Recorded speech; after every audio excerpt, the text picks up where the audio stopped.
Surfer Ray here at NorCal Bees, and it's that time of year where we're making queens. It's a beautiful spring morning. We're finally getting temperatures to where our queens can start mating, and so we're getting ready to make another batch of queens. And so what we got going is we have our mini mating nuke, and right now we set them up with a frame of drawn out comb, a frame of foundation with maybe a little bit of comb, and get those two frames in there ready. Then we go to one of our main hives where we have these half frames. Those are exactly half of a regular frame, and we have 20 of them in here. And so we'll pull out a frame of brood, actually 2 frames of brood and a frame of honey pollen, and we'll drop them in there and maybe shake a few extra bees. Tomorrow I'm going up to Randy Oliver's and we're going to be grabbing some queen cells. And when I come back home, we'll drop those cells in there and we're going to start this next batch of splits. So we've already made our first set of nukes by using our overwintered queens, because we overwinter queens in these. Okay, so we'll run 2 of these high and we'll put 4 of them together and we'll run our queens over the winter in those. And then comes early springtime, I can pull those queens out with proven queens and make my first batch of nukes.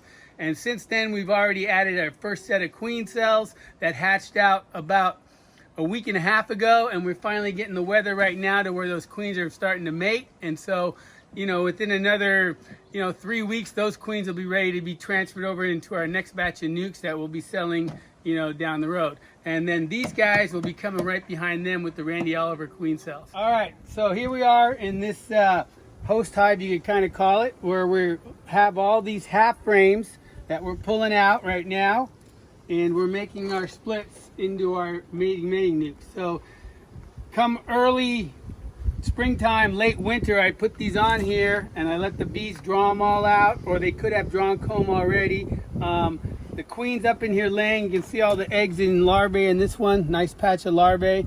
And so these are perfect for making splits. So I'm gonna give them a frame of eggs and larvae.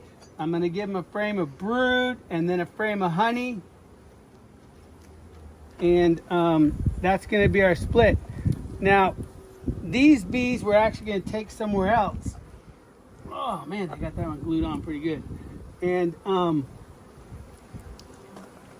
nice frame of brood. Up a few queen cups. They're thinking about it. We got to make sure we look for the queen. I'm not that worried about it. If I do transfer over, then oh well, they'll make a new one in this one. And since this is going to be moved anyway, it doesn't really matter. We'll shave off this burr comb. And the other good thing is, since I'm moving these, if I need some extra bees, I can just go into those honey supers right there, grab a frame of bees, and just shake those in here and give them a little extra boost here. But these frames, as you can see, are pretty full of bees, and 3 of these frames is a sufficient amount.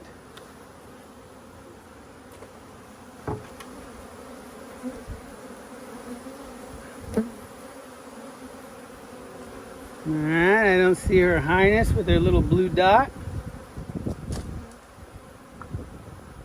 In there like that. Give them a little smoke.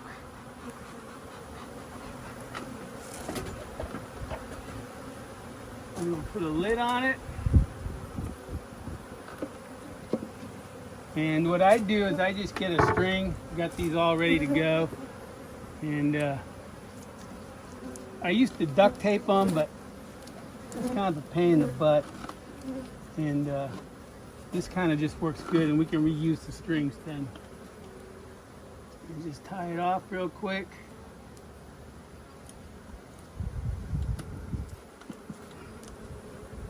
All right, and then the front of it, we have 1/8" hardware cloth bent at a 90, and that'll seal off the entrance. And so this one's good to go. All right.